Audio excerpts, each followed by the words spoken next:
Mom please can you cut the चीज and tell me, मुझे बताएं हर चीज ठीक तरह हो गई या नहीं, मेरी जान अटकी हुई है यार।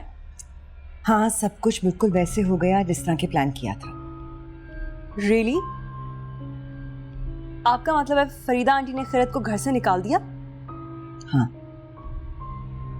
Oh my God, finally! I can't believe it.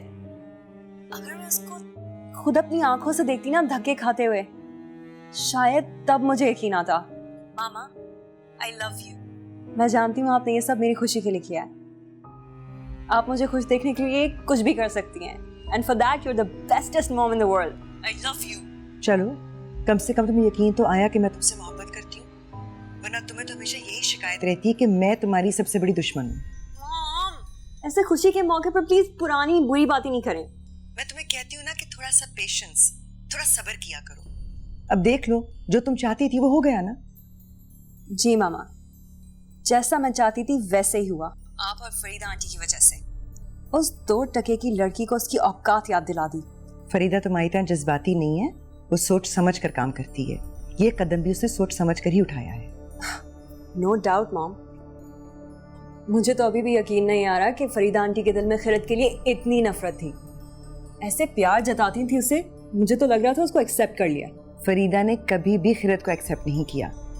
In fact वो तुम्हारी बिचकाना सुसाइड अटेम्प्ट के बाद जब फरीदा आई थी, she shared a lot with me. उसकी सारी फीलिंग्स, उसके सारे खदशे, उसके सारे खौफ। प्रॉब्लम सिर्फ ये थी कि बसीरत भाई के होते हुए वो कुछ कर नहीं सकती थी, और जो भी प्लानिंग उसने खिरत के खिलाफ की, बसीरत भाई के बाद ही हो सकती थी। That was very smart by the way.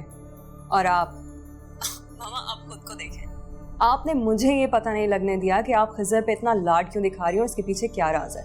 मैं यही कहती हूँ ना कि तुम जज्बाती हो जाती हो, फिर तुम्हें कुछ नजर नहीं आता। मैं जो भी कुछ कर रही थी वो तुम्हारे ही लिए कर रही थी। इनफैक्ट मैं, फरीदा, खिज़र तीनों वही कर रहे थे जो तुम चाहती थी। अच्छा, तो सारा क्रेडिट अब आप खुद रख लेंगी?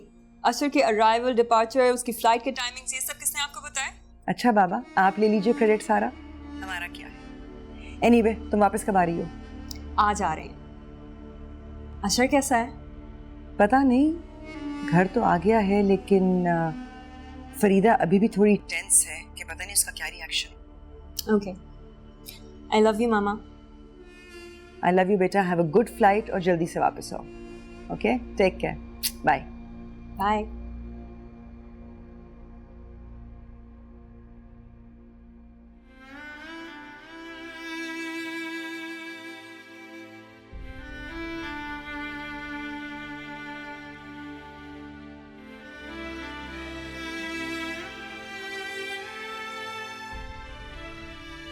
उठ गई बेटा? कैसी तबीयत है? अरे भाई कुछ बोलो। तुम कराची से इतनी रात को हैदराबाद अकेली आ गई, अशर कहाँ है?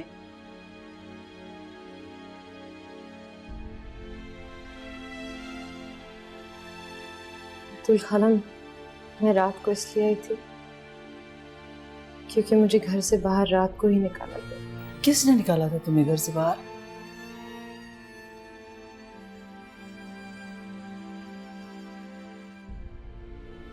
वो आलीशान महल था ना, जहां अम्मी मुझे 1 साल पहले छोड़ के गई थी। उस महल के रहने वालों ने मुझे मेरी औकात याद दिलाकर मुझे घर से बाहर निकाल दिया। वो सारे दिन, वो सारी रातें जो मैंने अशर के साथ गुजारी, इन सब का मुआवजा मेरे मुंह पर फेंक कर मुझे घर से बाहर निकाला। ये तुम क्या कह रही हो? किसने किया ऐसा? मुझ पर किसी को भी रहम नहीं आया बतूल खाला, ना उस औरत को जिसे मैंने माँ का दर्जा दिया था, और ना उस शख्स को जो मेरा शौहर था, मेरा मुहाफिज।